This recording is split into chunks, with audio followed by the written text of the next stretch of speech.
masih bergabung bersama channel Mbah Sito Gendeng.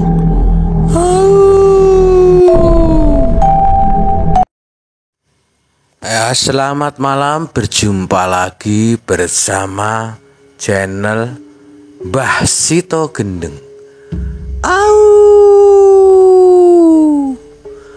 Masih di dalam tema pencinta dan pelestari budaya. Ya, kita saat ini bersama tim, bersama rombongan mengantarkan satu keluarga yang sedang di suatu tempat atau berada di suatu lokasi yang dianggap keramat. Ya, keluarga tersebut untuk kedua kalinya berada atau ke lokasi tersebut. Ternyata beliau setelah melakukan perjalanan kemana-mana, lokasi mana, dan akhirnya rombongan atau keluarga tersebut merasa cocok, merasa tepat, nyaman dan tenang di lokasi Eyang Tunggul Wulung. Dan beliau beserta keluarga melakukan sebuah prosesi atau kegiatan atau ritual doa dan permohonan.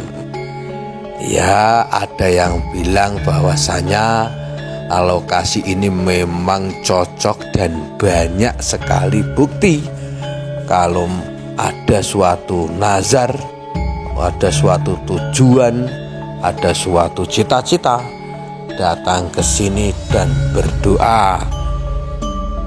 Dan tidak sedikit pula yang berhasil. Beliau beserta anak dan istrinya banyak melakukan perjalanan kemana-mana, termasuk lokasi-lokasi keramat.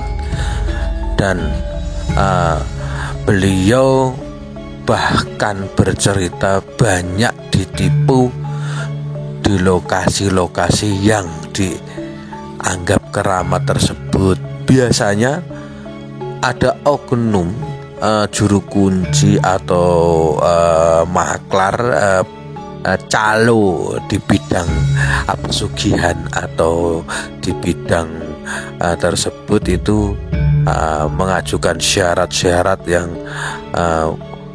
begitu banyak. Contohnya untuk ubur sampai sekian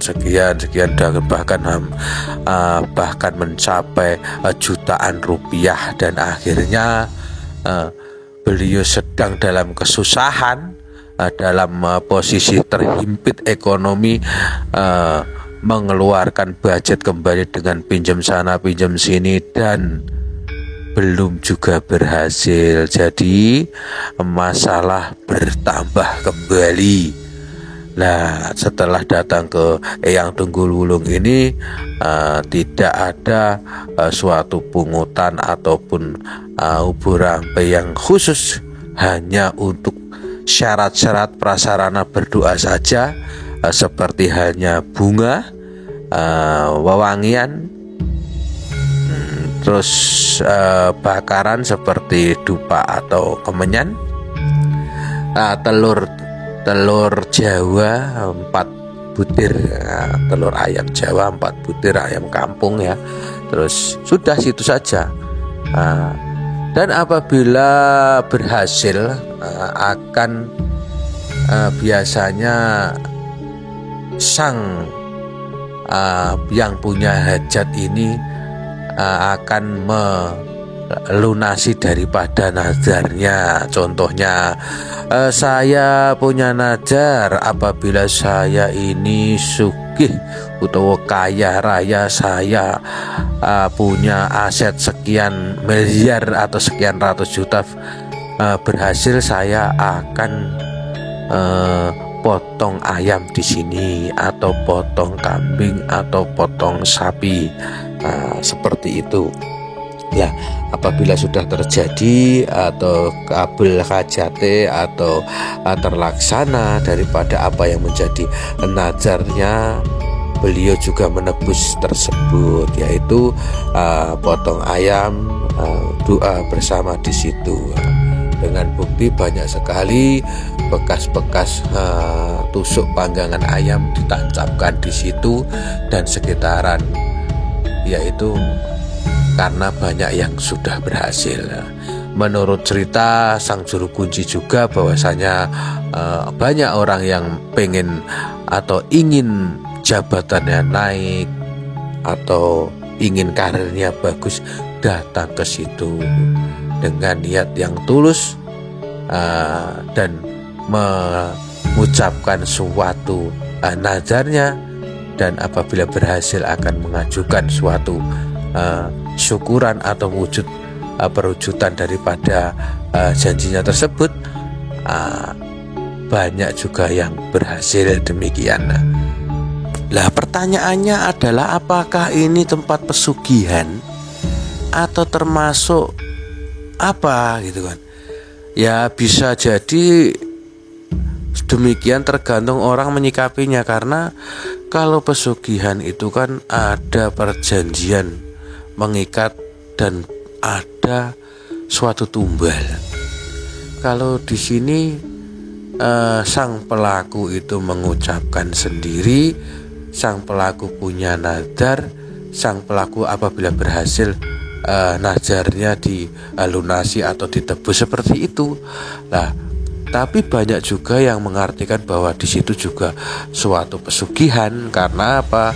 Karena meminta di suatu tempat dan melakukan ritual-ritual tersebut. Nah, ini tergantung netizen atau para pemirsa atau masyarakat yang menilai. Yang jelas pada intinya adalah disinilah tempat makam seorang yang sangat luar biasa, yang dulunya adalah seorang penyebar agama dan meninggal di situ, di makam di situ, dan dijaga atau diuri-uri atau dilestarikan budaya dan kekeramatannya.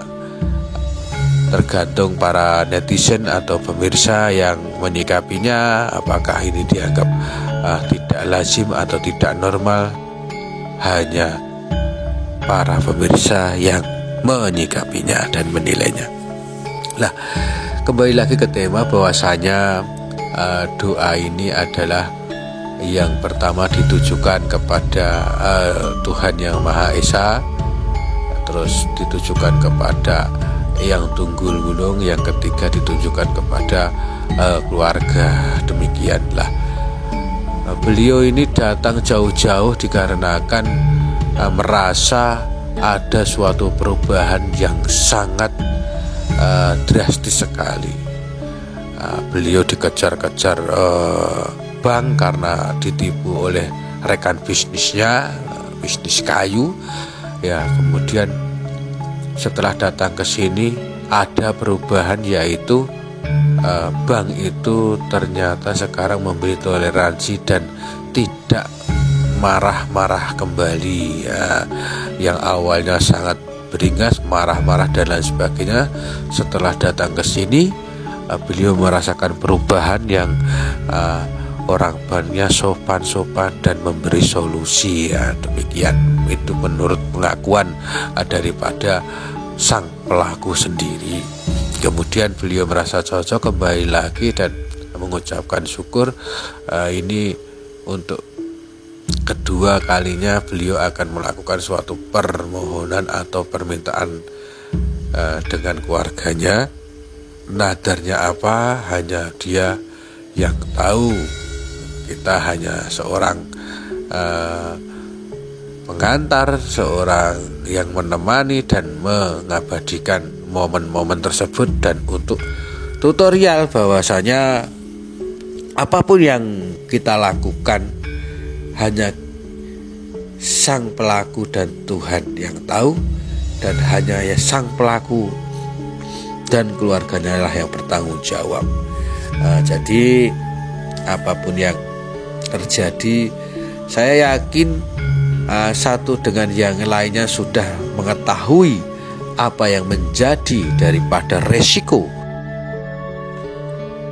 Ya, di lokasi ini pun juga banyak sekali orang-orang yang mempunyai cerita bahwasanya belum punya keturunan, nadar anaknya yang lulus kuliah supaya kerja, anggota dewan supaya jadi, bahkan ada pula yang ingin menjadi lurah.